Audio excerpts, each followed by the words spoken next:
Hello Leo, Sun, Moon, Rising, and Venus signs. Kamusta kayo? Sana po nasa mabuti kayong kalagayan. Welcome back po sa Star Tarot. Kung bago kayo dito, welcome din kayo. Thank you for your support. I truly appreciate it. God bless you all. Leo, insight. Be open to enchantment. Ayan, kasi siguro may mga insights, inspiration, information, signs, symbols, synchronicities na maaaring pinapadala sa inyong universe ngayon. And that is giving you guidance, no? Yan ay gabay para sa inyo. Kaya, be open to it, okay? Dahil marami kang mga insights or ideas na mapupulot from that, okay? So, tingnan natin kung ano pa ang ganap. We have indecision. I use my intuition in all aspects of life. Ayan. So, siguro meron kayong nasa indecisiveness energy ang iba sa inyo sa ngayon. Maaring meron kayong desisyon na kailangang gawin sa ngayon and maybe nahihirapan kayo. No? Kaya ang advice sa inyo dito, use your intuition. Okay?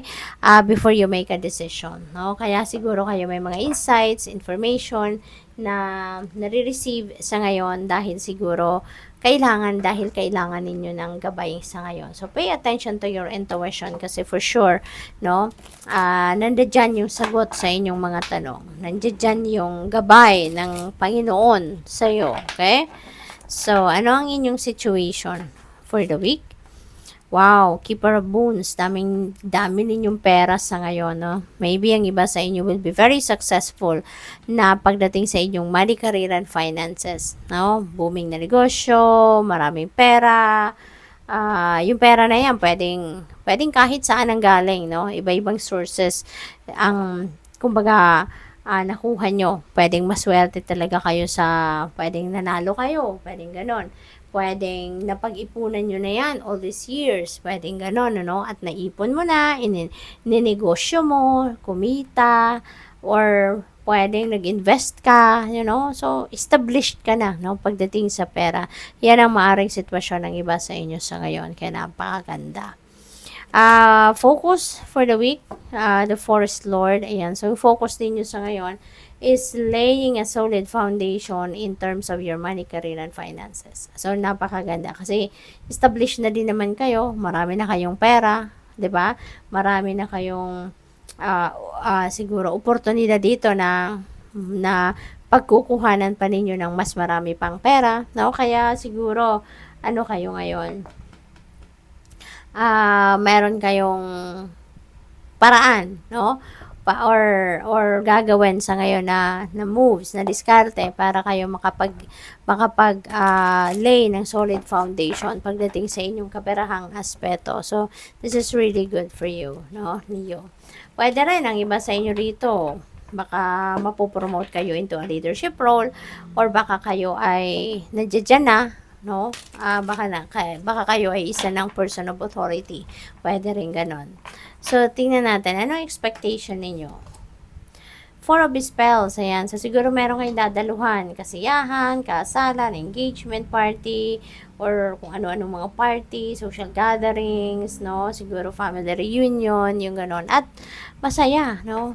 Gusto nyo lang na magsaya sa ngayon. Gusto nyo lang na makausap yung mga kamag-anak ninyo. Gusto mo lang na makipag-chit-chat sa kanila, makipag-catch up. Gusto mo lang na magsaya, no? Makipagsaya. Tawag dito,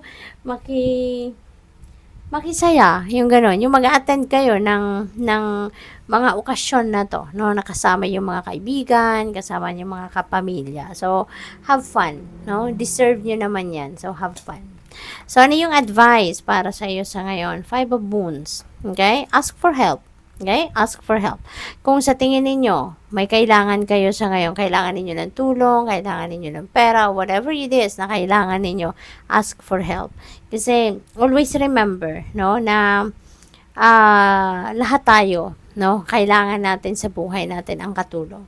Kahit sino man, no, at some point sa buhay natin, meron punto sa buhay natin na kakailanganin natin ang tulong ng iba. Kaya, importante na matuto tayong humingi ng ng assistance sa iba. Matuto tayong kumatok sa puso ng ibang tao whenever we need help. No? So don't hesitate to ask for help, whether it is money, advice, or kung ano man na support na kailangan ninyo. Ask for help. Okay?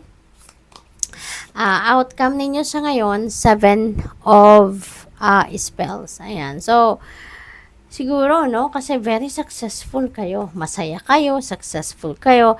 Kaya siguro maraming tao naiinggit sa'yo. No? Maraming tao siguro yung nagbabantay sa'yo, nakatingin sa'yo, kung kailan kanila siguro ma-take down, kung kailan kanila matalo, kung kailan kanila maungusan, yung ganun ba?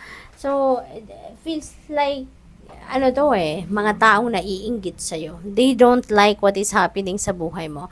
They don't like kung ano yung nai-enjoy mo sa buhay sa ngayon. Kasi, maaaring yun ang gusto nila. Kung anong nararanasan mo sa ngayon, maaaring yun ang gusto nila.